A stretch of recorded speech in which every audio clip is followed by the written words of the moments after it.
اللہ من الشیطان الرجیم بسم اللہ الرحمن الرحیم الحمد للہ رب العالمین الرحمن الرحیم مالک یوم الدین ایاک نعبد و ایاک نستعین اہدنا الصراط المستقیم صراط الذین انعمت علیہم غیر المغضوب علیہم ولا الضالین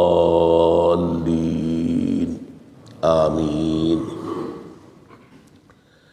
ما اصاب من مصیبت الا باذن اللہ ومن یؤمن باللہ یہد قلبہ واللہ بکل شیء علیم وقال عز وجل كما ورد في سورة الحديد ما أصاب من مصيبة في الأرض ولا في أنفسكم إلا في كتاب من قبل أن نبرأها إن ذلك على الله يسير لكي لا تحسوا على ما فاتكم ولا تفرحوا بما آتاكم والله لا يحب كل مختال فخور وقال عز وجل كما ورد في سورة الانشراح ان مع العسر يسرا ان مع العسر يسرا صدق اللہ العظیم. وعن ابی العباس عبد اللہ بن عباس رضی اللہ تعالی عنہما قال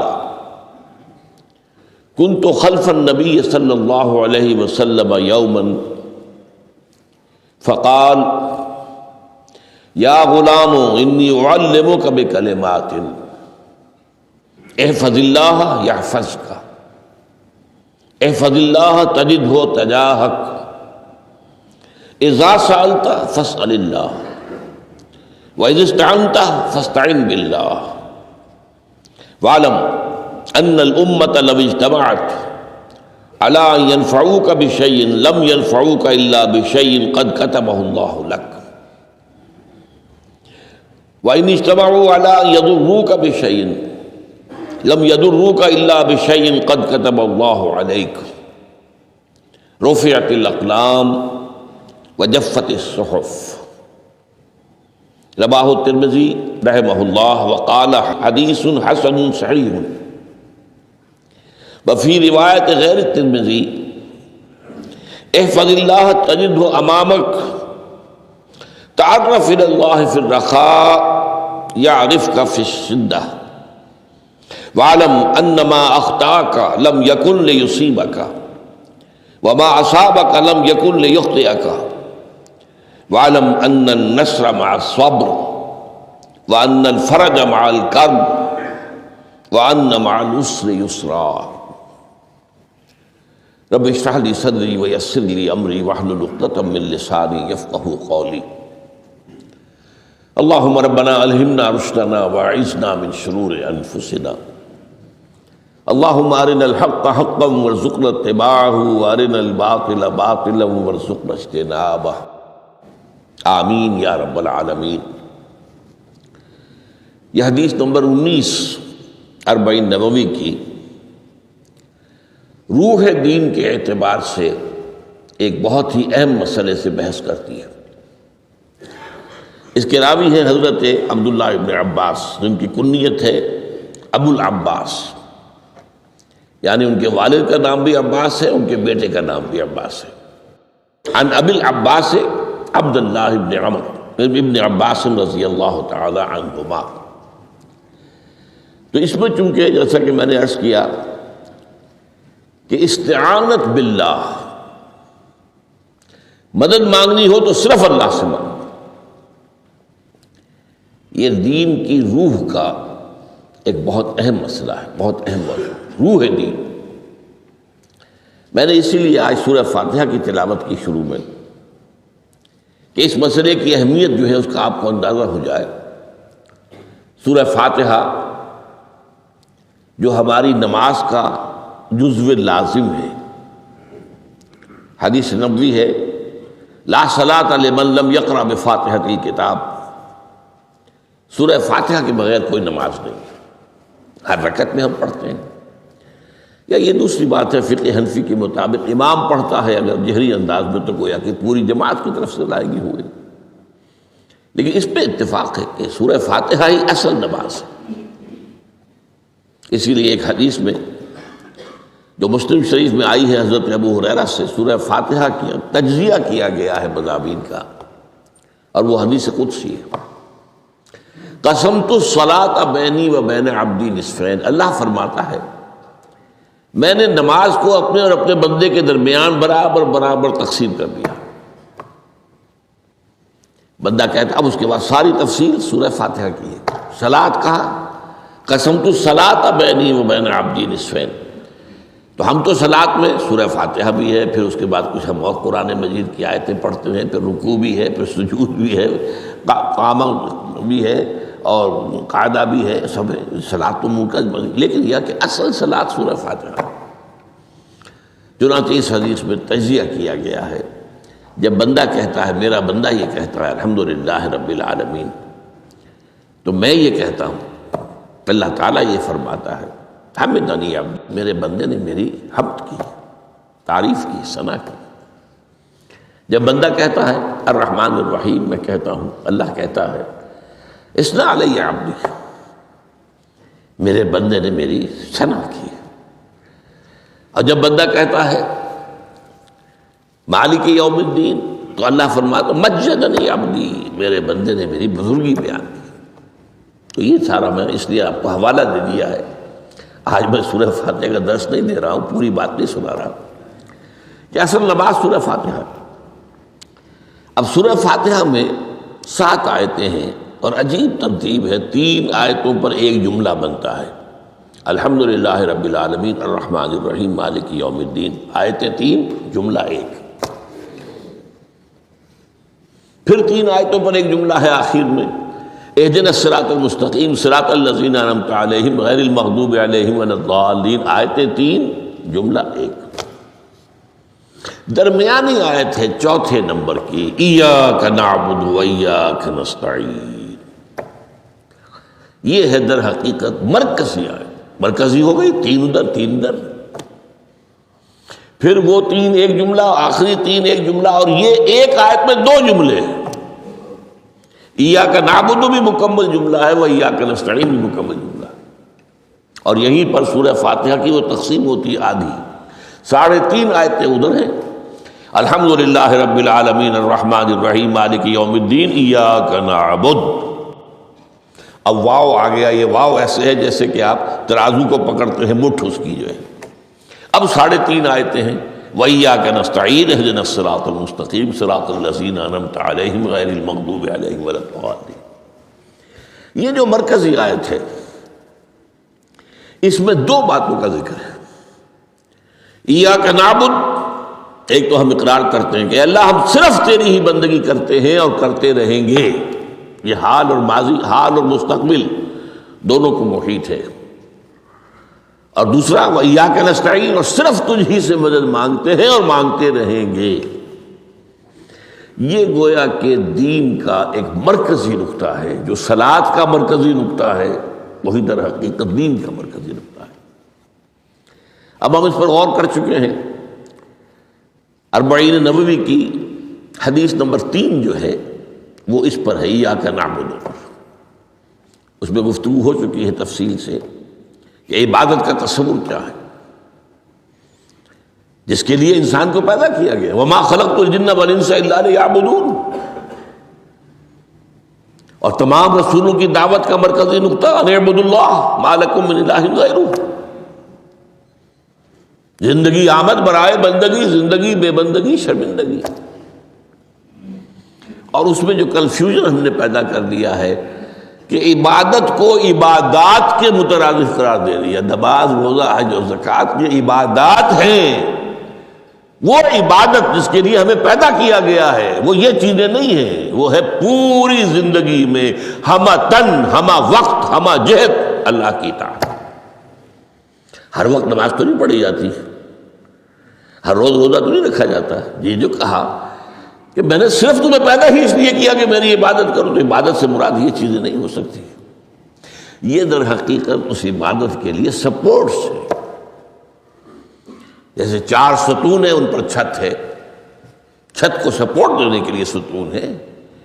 ستونوں کی معنویت ہی تب ہے جبکہ چھت ہو، ورنہ کیا کہیں گے کس لیے کھڑے کر دیے 4 ستون؟ پاگل پن ہے کوئی؟ کس لیے؟ What for? جب تک کہ چھت کا تصور نہ ہو.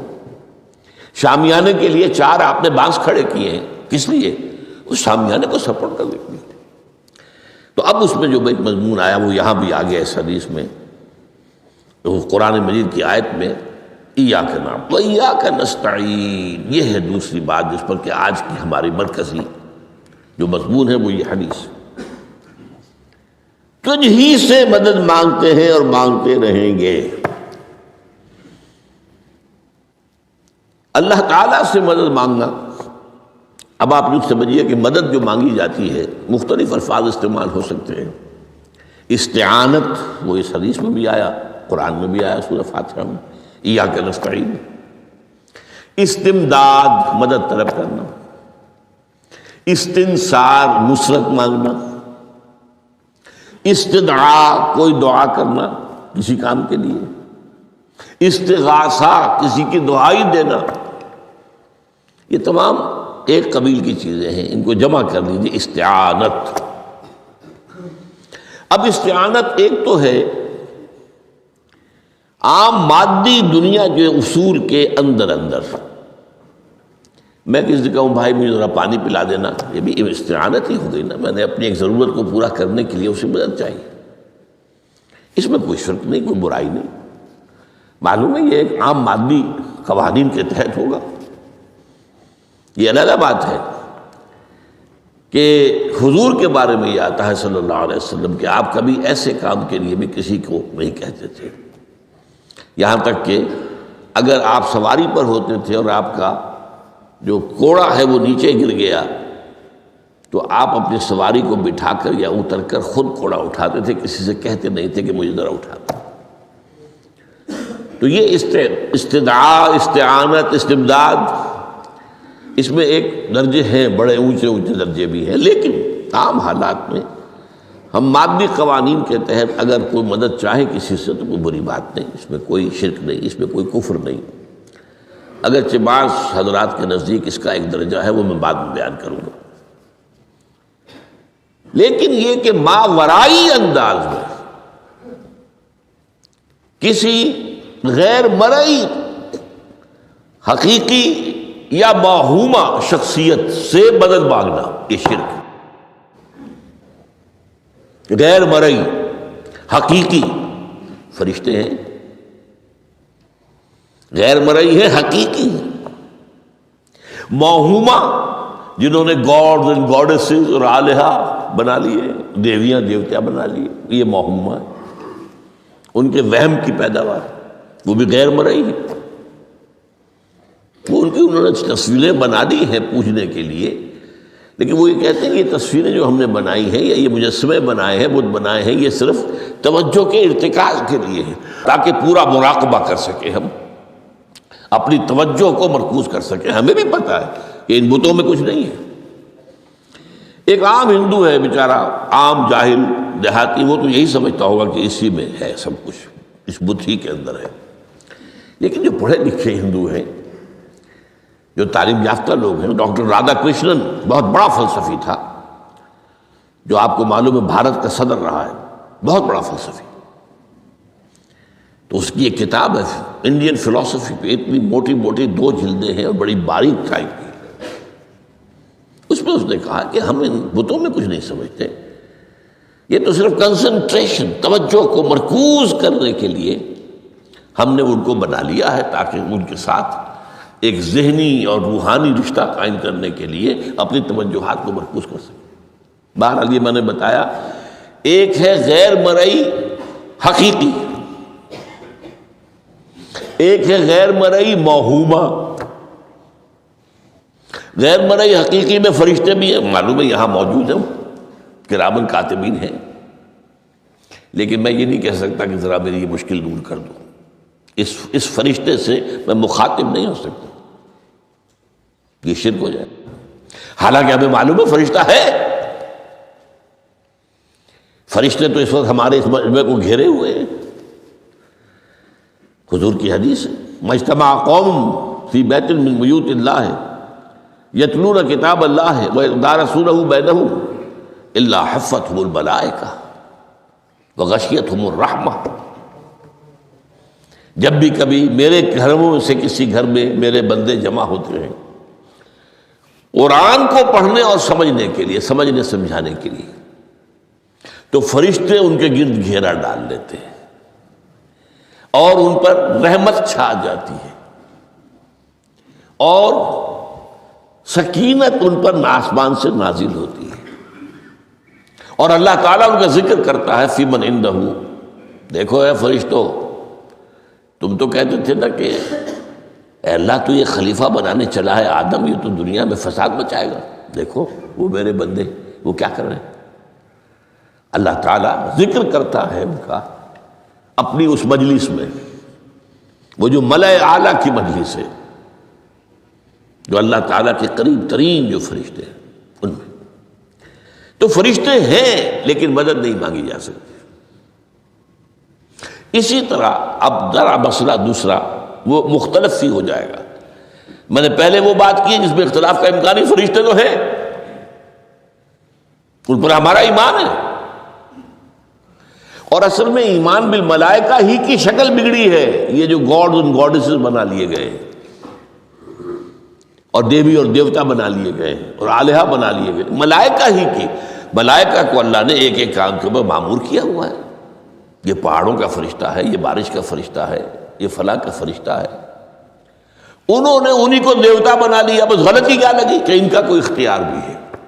ہمارا ایمان کیا؟ فرشتوں کا اختیار کوئی نہیں،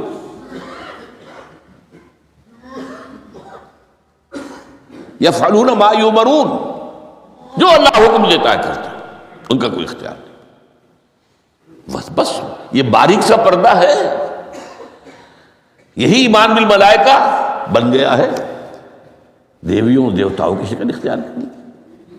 عرب کے لوگ خدا کی بیٹیاں کہتے تھے، وہ یہ فرشتے خدا کی بیٹیاں ہیں، ان کے نام پر لات، یہ مؤنث نام ہے، لات، عزا عزیز کا مؤنث ہے، منات یہ سب مؤنث نام ہے، یہ دیویاں ہیں، یہ اللہ کی بیٹیاں ہیں، فرشتے ہیں اصل۔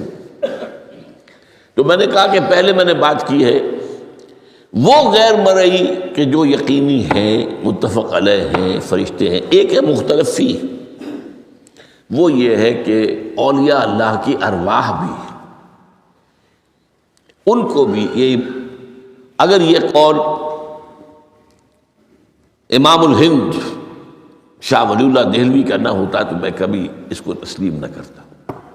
ان کا قول ہے کہ اللہ تعالیٰ اپنے جو بڑے محبوب بندے ہوتے ہیں ان کے انتقال کے بعد ان کی ارواح کو بھی فرشتوں کے جو درجہ اسفل ہے، سب سے نچلے درجے کے جو فرشتے ہیں، ان میں شامل کر دیتا ہے، اور اللہ کے احکام کی جیسے تنفیذ وہ فرشتے کرتے ہیں وہ بھی کرتے ہیں۔ اب یہ مختلف فی مسئلہ ہو گیا، سب کے نزدیک نہیں ہے ایسا، لیکن یہ کہ بعض کے نزدیک شاہ ولی اللہ کہہ رہے ہیں تو اس کو تو ہم اٹھا کر ردی کی ٹوکری میں تو نہیں پھینک سکتے بات، لیکن ان کو بھی نہیں پکارا جائے گا، وہ ہے، وہ بھی اللہ کی سول سروس کے اندر بھرتی ہو گئے۔ سول سروس ہے نا، اس کے کارڈرز ہیں ہمارے ہاں۔ پٹواری سے آپ چلیں گے تو ریونیو کا محکمہ جو ہے، پٹواری پر گرداور اور گرداور سے گرداور، قانون گو اور اس سے اوپر اور نائب تحصیلدار، یہ چلے گا۔ تو فرشتوں کے بھی گریڈ ہیں، طبقہ اسفل، طبقہ اعلیٰ۔ تو اگر اللہ تعالیٰ اپنے نیک بندوں کی ارواح کو بھی اس میں شامل کر دے تو ہمیں کیا اعتراض ہے؟ اور اس کو ماننے سے کوئی شرک لازم نہیں آئے گا۔ ہاں انہیں پکارو گے تو شرک لازم آ جائے گا۔ بات سمجھ رہے؟ باریک فرق۔ فرشتوں کو مانتے ہیں، پکار نہیں سکتے، مدد نہیں مان سکتے۔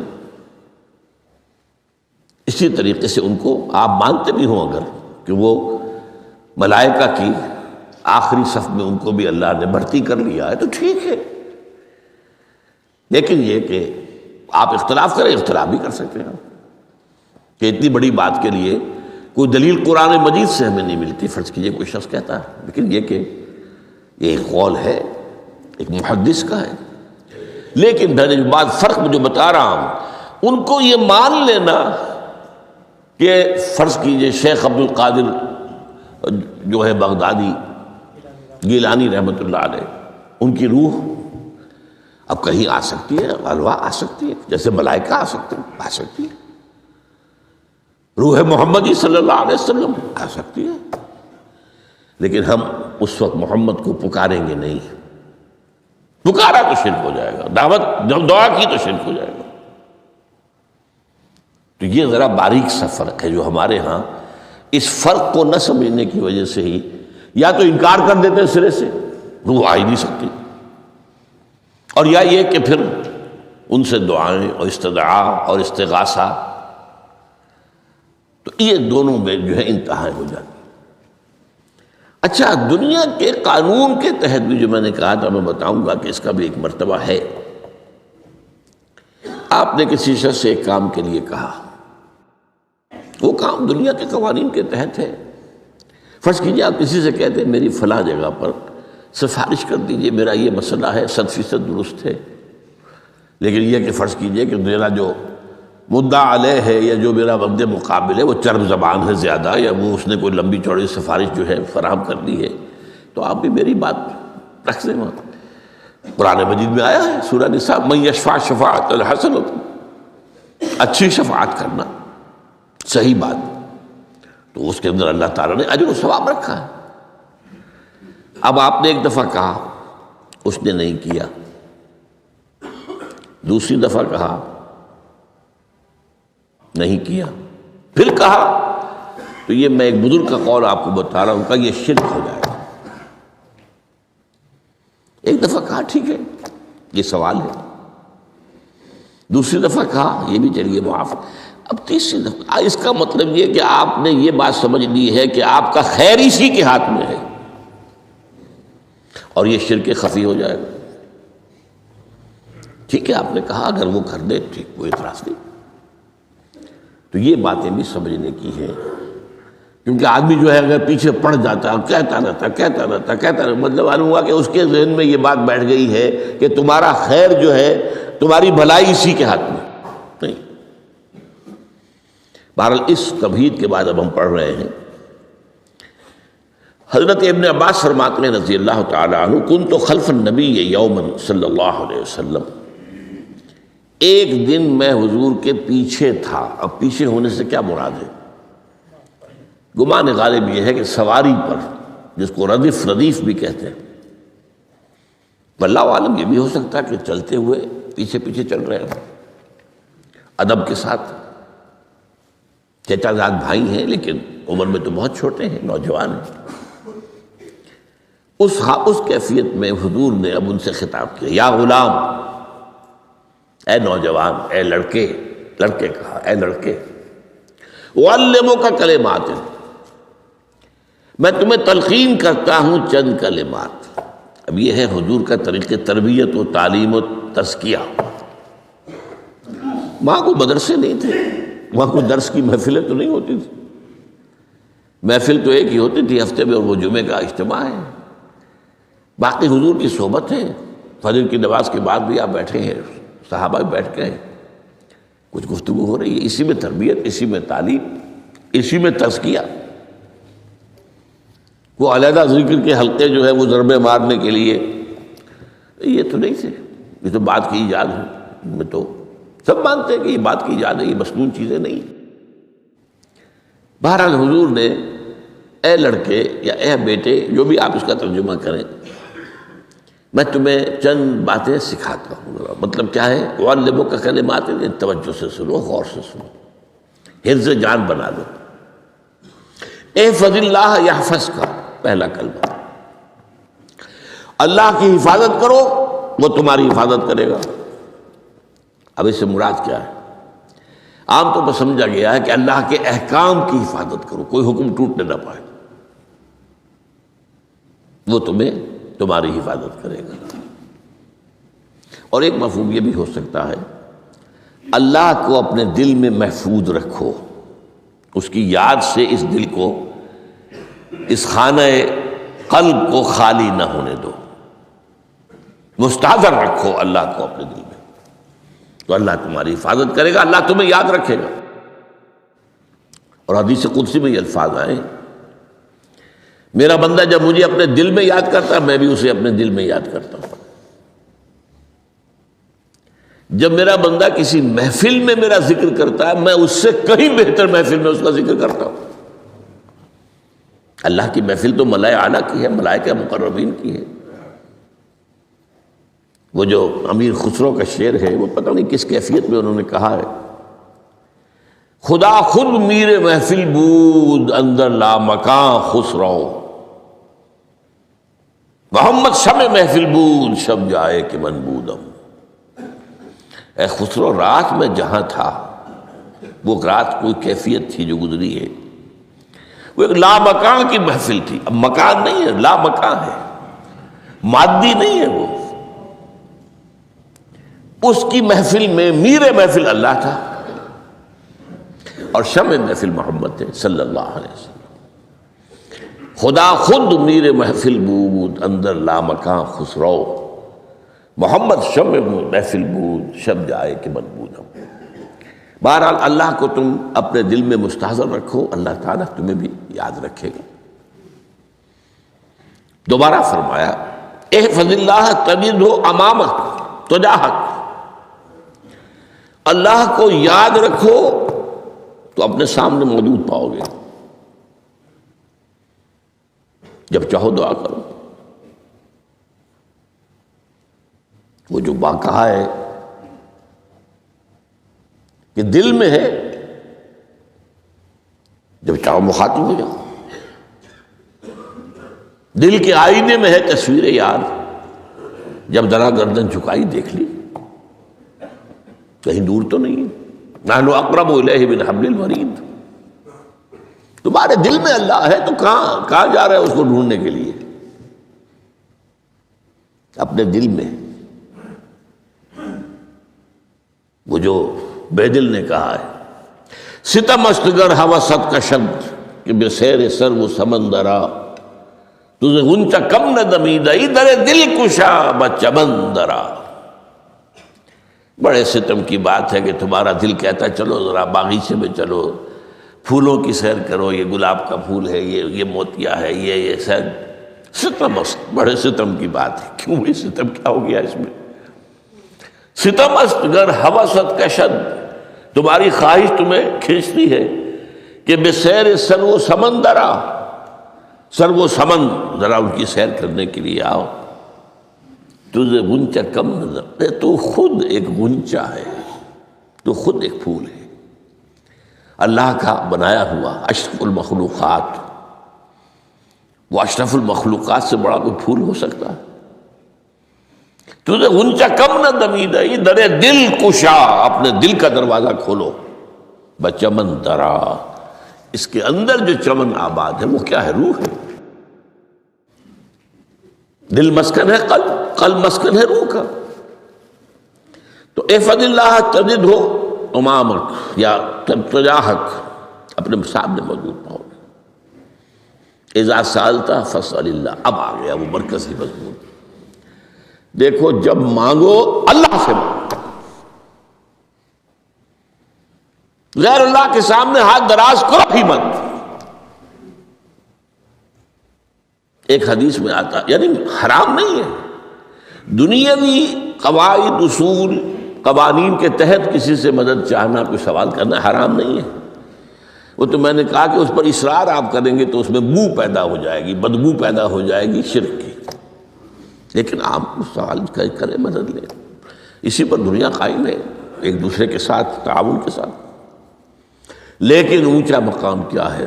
کسی سے سوال مت کرو سوائے اللہ کے، یہاں تک کہ جوتے باندھنے کا تسمہ تمہیں درکار ہے تو بھی کسی سے مت مانگو، اللہ سے مانگو۔ کیا پتہ اللہ کس کے دل میں ڈال دے اور وہ آ کے تمہیں تسمہ پیش کر دے۔ ہوتا ہے ایسا، بسا اوقات ہوتا۔ جو اللہ کے ساتھ لو لگا کر رکھنے والے ہیں ان کے تو ایسے واقعات ہوتے ہیں کہ دل میں ایک بات آئی اور اس کے بعد وہی بات جو ہے وہ کوئی شخص آ گیا اور اس نے وہ بات پوری کر دی۔ کیونکہ لوگوں کے دل جو ہے وہ تو اللہ کے دو انگلیوں کے مابین جسے چاہتا پھیر دیتا ہے۔ کیا پتہ اللہ کسی فرشتے کو انسانی شکل میں بھیج دے. آتا ہے فرشتہ، آتا ہے انسانی شکل میں آتا ہے، آپ کی تکلیف کو رفع کر دے، آپ کی ضرورت کو پورا کر دے. اسی سے مانگو، کسی اور سے مت مانگو. یہ ہے توحید کا لب لباب. یوں سمجھیے اسلام کی جڑ کیا ہے؟ ایمان. اسلام کا جو خارجی نظام عمل ہے، انفرادی اعمال ہو اجتماعی ہو، ان سب کی روح رواں کیا ہے؟ ایمان. ٹھیک، ایک بات ہو گئی. ایمان کا خلاصہ لب لباب کیا ہے؟ ایمان باللہ. جیسے ایمان بالآخرہ بھی ہے، ایمان بالملائکہ ہے، ایمان بالانبیاء ہے، ایمان بالرسل ہے، ایمان بالکتب ہے، ایمان بالقلب ہے، لیکن اصل ایمان. اسی لیے ایمان مجمل میں آپ کو معلوم ہے کسی اور چیز کا ذکر نہیں. آمنت باللہ کما ہوا باسمائہ وصفاتہ وقبلت جمیع احکامہ اقرار باللسان وتصدیق بالقلب. یہ ایمان مجمل ہے. اجمالی طور پر ایمان اس کا نام ہے. ہاں مفصل تفصیلی طور پر آمنت باللہ وملائکتہ وکتبہ ورسلہ والیوم الآخر والقدر خیرہ وشرہ من اللہ تعالی والبعث بعد الموت. تو اسلام کی جڑ ایمان، اور اسلام کا سارا جو نظام عمل ہے، چاہے انفرادی اعمال ہو چاہے اجتماعی، ان سب کی روح رواں ایمان. اور ایمان کا خلاصہ ایمان باللہ. اور ایمان باللہ کا اصل حاصل وہ ہے جو اس حدیث میں آ رہا. اس کے دو ہیں تقاضے: عبادت صرف اسی کی، استعانت صرف اسی سے. اس لیے میں نے سورہ فاتحہ کا تذکرہ شروع میں کیا. یہ عبادت کا جوہر ہے، عبادت کا جو ہے یہ ایمان کا حاصل. عبادت صرف اس کی اور استعانت صرف اس سے. استعانت ہی میں سوال بھی آ گیا، یہ بھی مدد ہے. آپ کسی سے کچھ مدد مالی چاہ رہے ہیں یا کوئی اور مدد چاہتے ہیں، کسی کام میں مدد چاہتے ہیں، جیسے میں نے کہا تھا کہیں سفارش کرانا چاہتے ہیں، یہ بھی ایک مدد ہے. وَإِذَا اسْتَعَنْتَ فَاسْتَعِنْ بِاللَّهِ. اور جب مدد مانگو صرف اللہ سے مانگو. اور وہ سارے الفاظ یاد کر لیجیے: استدعاء، استعانت، استغاثہ. یہ جو غوث اعظم سے استغاثہ کیا جاتا ہے یہ تو شرک ہے. استغاثہ اللہ سے، دعائی اللہ کی. اس اعتبار سے استمداد، استعانت، استدعاء، استغاثہ، یہ سب اللہ سے، صرف اللہ سے. عبادت صرف اللہ کی، ایاک نعبد، اور استعانت صرف اللہ سے. اذا سألت فاسأل اللہ واذا استعنت فاستعن باللہ واعلم. اب یہ جو آخری ٹکڑا آ رہا ہے، حدیث نمبر 4 تھی وہ عبداللہ ابن مسعود رضی اللہ تعالیٰ عنہ، اس میں بھی مضمون جو آیا وہ یہاں پر دوبارہ آ رہا ہے. واعلم، اور اے میرے بیٹے، میرے بچے، اے عزیز، علم، جان لو، ان الامت لو اجتمعت علی ان ینفعوک بشیء. اگر سب لوگ جمع ہو کر چاہیں کہ تمہیں کسی شے کا نفع پہنچا دیں، کوئی فائدہ پہنچا دیں، لن ینفعوک الا بشیء قد کتبہ اللہ لک.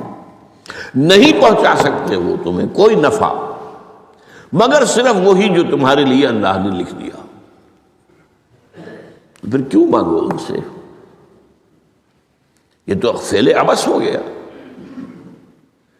بیکار بات ہو گئی. ان کے ہاتھ میں کچھ ہے ہی نہیں. لہذا یہ جان لو، سب لوگ مل کر چاہیں کہ تمہیں کوئی نفع پہنچا دیں، نہیں پہنچا سکتے مگر وہی کچھ جو اللہ نے تمہارے لیے اگر لکھ دیا ہے تو مل جائے گا، ورنہ نہیں. آپ اندازہ کیجئے کہ جو شخص اس سطح پر آ جائے اس میں کتنا استغنا ہوگا. کسی کے سامنے پیشانی رگڑے گا اپنی، کسی کے سامنے ہاتھ پھیلائے گا، کسی کے سامنے اپنی عزت نفس کو ہتھیلی پر رکھ کر پیش کرے گا. تم نے سوال کیا تو عزت نفس تو تم نے اس کے سامنے پیش کر دی. اب وہ چاہے تو کچھ اس کا لحاظ کر لے، چاہے تو ٹھوکر مار دے تمہاری عزت نفس. یہ وہ مقام ہے جب مانگو صرف اللہ سے، جب مدد طلب کرو صرف اللہ سے، اور جان لو اگر تمام لوگ جمع ہو کر تمہیں کوئی فائدہ پہنچانا چاہے نہیں پہنچا سکتے. الا بشیء قد کتب اللہ لک وان اجتمعوا علی ان یضروک بشیء لم یضروک الا بشیء قد کتب اللہ علیک. اگر سب مل کر چاہے تمہیں کوئی نقصان پہنچا دے نہیں پہنچا سکتے مگر وہی کچھ جو اللہ نے تمہارے لیے لکھ دیا. اب بتائیے خوف کی جڑ کٹ جائے گی کہ نہیں؟ یہ جو ایمان جو ہے یہ خوف اور حزن دونوں سے نجات دلانے والی بات ہے. جو حقیقی مومن ہے وہ اللہ کا ولی ہے، حقیقی مومن وہ اللہ کا ولی ہے. اور الا ان اولیاء اللہ لا خوف علیہم ولا هم يحزنون. یہ اولیاء اللہ کو علیحدہ مخلوق نہیں ہے، کوئی ان کے سر پہ سینگ نہیں ہوتے، انسان ہی ہوتے ہیں لیکن حقیقی معنی میں مومن. ان اعتبارات سے جو آج ہم پڑھ رہے ہیں ایمان اس درجے کا پہنچ گیا تو وہ اللہ کا ولی ہے. اور لوگ کے لیے خوف کس بات کا ہوگا؟ کس سے خوف کروں؟ اس کے ہاتھ میں کچھ ہے ہی نہیں. اور اگر کچھ اللہ نے میرے لیے لکھ دیا وہ آ کر رہے گا، چاہے میں لاکھ گڑ گڑاؤں اور اس کے سامنے مجھے چھوڑ دے. اگر اللہ نے لکھا وہ آئے وہ تو آئے، تو کاہے کو اس کے سامنے گڑ گڑانا، کاہے کو جبسائی کرنا اس کے سامنے. اور کسی کے ہاتھ میں کچھ ہے ہی نہیں، میرا خیر ہے ہی نہیں، کاہے کو خوشامد کروں اس کی. اور سنیے رفعت الاقلام.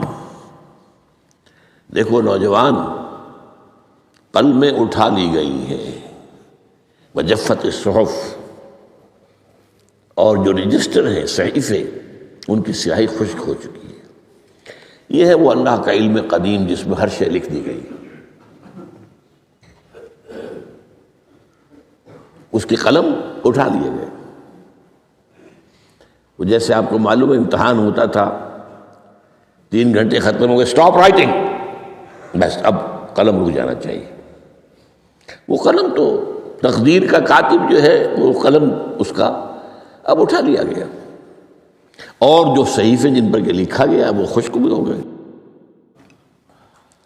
یہ تو روایت ہے جو امام ترمذی نے جس کو روایت کیا، یہ متن ان کا ہے جو ہم نے پڑھا ابھی، اور ان کا قول یہ ہے کہ یہ حدیث حسن صحیح ہے.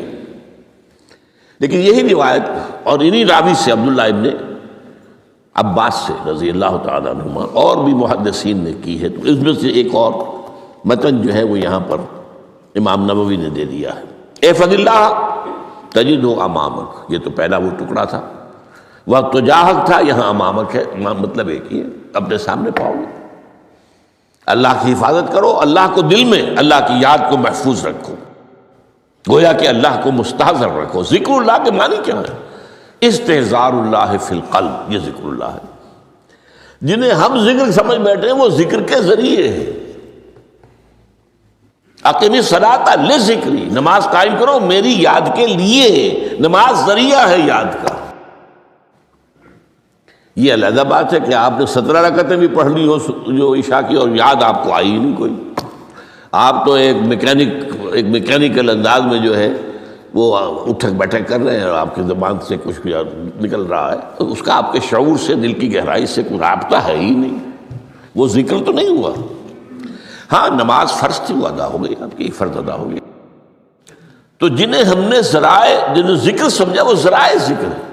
اللہ اللہ سبحان اللہ سبحان اللہ زبان سے، یہ تاکہ اس کے نتیجے میں وہ ذکر حاصل ہو جائے. استحضار اللہ فی القلب، ذکر کے معنی ہے استحضار اللہ فی القلب. تعرف الی اللہ فی الرخاء، اور دیکھو کشادگی کے وقت میں تم اللہ کو یاد رکھو، اللہ کی طرف رجوع کیے رہو، بھول نہ جاؤ. وہ نہ ہو جو کبھی کہا تھا، بہادر شاہ ظفر کے اشعار میں سے بہت زور کا شعر ہے. ظفر آدمی اس کو نہ جانیے، چاہے کتنا ہی ہو فہم و ذکا، جسے عیش میں یاد خدا نہ رہی، جسے تیش میں خوف خدا نہ رہا، وہ ہے کشادگی کی حالت میں، جبکہ تمہارے لیے کشادگی ہے، اللہ کی طرف رجوع کیے رکھو۔ یعرف کا فی الشدہ، تو اللہ اپنی توجہ تم پر رکھے گا شدت کے وقت میں، جب تمہیں کوئی تکلیف ہے، اس تکلیف کو تم پر آسان کر دے گا۔ تکلیف تو آنی ہے، لکھی ہوئی ہے، وہ تو آئے گی، لیکن یہ کہ اللہ تعالیٰ اس کی شدت کو، ایک ہی چیز ہے جس کو ایک انسان بہت شدت کے ساتھ محسوس کر رہا ہے، دوسرا آدمی اتنا نہیں محسوس کر رہا ہے، احساس کا معاملہ ہوگا نا۔ وہ تو اصل میں اگر انسان کی نروز کٹی ہوئی ہے تو احساس ہوگا ہی نہیں، سرے سے ہی نہیں ہوگا۔ تو اس اعتبار سے اللہ تعالیٰ تمہارے لیے وہ شدت کی کمی کر دے گا۔ وَاعْلَمْ أَنَّ مَا أَخْطَأَكَ لَمْ يَكُنْ لِيُصِيبَكَ، اور جان لو جو چیز تم سے چھوٹ گئی ہے، رہ گئی ہے، وہ ہرگز تمہیں ملنے والی نہیں تھی۔ اب آپ نے کسی ملازمت کے لیے درخواست نہیں ہے، درخواستیں مانگی گئی ہیں، اپنی سی محنت کر لی، نہیں ملی ملازمت، اب آپ بیٹھے ہوئے افسوس میں، رنج میں، غم میں، فلاں نے یہ کر دیا، فلاں نے یہ کر دیا، وہ فلاں جو ہے بڑی تکڑی سفارش لے آیا تھا، فلاں نے رشوت دے دی۔ چھوڑو میاں اس کو، وہ تمہارے لیے نہیں تھی۔ کاہے کو اپنے ذہن کے اندر یہ کھچڑی پکا رہے ہو بیٹھے ہوئے؟ خواہ آپ شاید سوء ظن میں بھی مبتلا ہو رہے ہو، کسی نے نہ رشوت دی اور آپ سمجھتے ہو کہ رشوت دی ہے اس نے۔ یہ ساری چیزیں جو ساری سیئات، ان کی جڑ کٹ جائے گی۔ وَاعْلَمْ أَنَّ مَا أَخْطَأَكَ لَمْ يَكُنْ لِيُصِيبَكَ وَمَا أَصَابَكَ، اور جو چیز تم پر آ گئی، لَمْ يَكُنْ لِيُخْطِئَكَ، ہو ہی نہیں سکتا تھا کہ وہ تم پر نہ آتی۔ یہ کر لیتا تو ہو جاتا، شاید یہ کر لیتا، میں نے ٹیکا پہلے لگوا دیا ہوتا تو یہ بات نہ ہوتی۔ بھائی وہ جو ہونا تھا وہ ہونا تھا۔ اب یہ وہ چیز ہے جس سے انسان میں کیفیت پیدا ہوتی، تسلیم و رضا۔ ہم بھی تسلیم کی خو ڈالیں گے، بے نیازی تیری عادت ہی صحیح، اے اللہ جو تو نے چاہا مجھے قبول ہے۔ اسی لیے میں نے آپ کو آیتیں سنائیں سورہ تغابن کی، ما اصاب من مصیبت الا باذن اللہ، کوئی مصیبت نہیں آتی مگر اللہ کے اذن سے۔ ومن یؤمن باللہ یہد قلبہ، جو اللہ پر ایمان رکھتا ہو اللہ اس کے دل کو ہدایت دے دیتا ہے۔ ہدایت کس بات کی؟ تسلیم و رضا۔ ستمست گر حوست کشد کہ میں سر سلو سمندرا، نہیں یہ دوسرا شعر میں پڑھنا چاہتا تھا۔ سر دوستاں سلامت کہ تو خنجر آزمائی، نہ شبد نصیب دشمن کے شبد ہلا کے تیغت۔ اے اللہ تیری طرف سے ہے، مجھے قبول ہے، اور بظاہر مجھے تکلیف ہو رہی ہے لیکن یقیناً اس میں میرا کوئی خیر ہے۔ یدک الخیر، تیرے ہاتھ میں تو خیر ہی خیر ہے، جو بھی تیری طرف سے آئے۔ سر تسلیم خم ہے جو مزاج یار میں۔ اور یہ مضمون جو ہے زیادہ بڑے پیمانے پر سورہ حدید میں آیا ہے۔ ما اصاب من مصیبت فی الارض ولا فی انفسکم الا فی کتاب من قبل ان نبرأہا، کوئی مصیبت نہیں آتی نہ تمہاری جانوں میں نہ زمین میں، زمین میں زلزلہ آ جانا، سیلاب آ جانا، کچھ اور زمین کا دھنس جانا، یا یہ ہے کہ تمہاری جانوں میں کوئی بخار ہو گیا، کوئی اور تکلیف ہو گئی، اچانک معلوم ہوا کہ صاحب جو کینسر ہے، اور کینسر بھی اب 3rd سٹیج کو پہنچ چکا ہے، لیکن جو بھی آیا ہے وہ اللہ کے علم قدیم کی کتاب میں پہلے سے لکھا ہوا ہے۔ فی کتاب من قبل ان نبرأہا، یہ ایک کتاب میں درج ہے اس سے پہلے کہ ہم اسے ظاہر کریں۔ اس کا نتیجہ کیا نکلنا چاہیے؟ لیکن لا تاسوا علی ما فاتکم ولا تفرحوا بما آتاکم، افسوس نہ کیا کرو جو تم سے جاتا رہے، چھوٹ جائے، کوئی عزیز فوت ہو گیا، کوئی موقع ہاتھ سے نکل گیا، ارے بھائی میں چوک گیا، بڑا موقع تھا، اب اس پر افسوس کر رہے ہیں۔ نہیں، جو چیز لیکن لا تاسوا علی ما فاتک ولا تفرحوا بما آتاک، جو اللہ تمہیں دے دے اس پر اتراؤ مت۔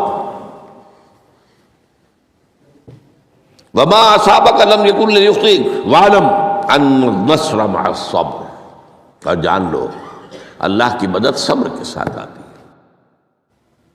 جو آئے اس کی طرف سے جھیلو، زبان پر کلمہ شکوہ اور شکایت نہ آئے، اللہ سے شکایت نہ آئے، تسلیم و رضا، جو تیری رضا ہے۔ تیری صحت ہمیں منظور ہے، لیکن اس کو مولانا محمد علی جوہر ایک مرتبہ جیل میں گئے، ایک بیٹی بیمار ہوئی، فوت ہو گئی۔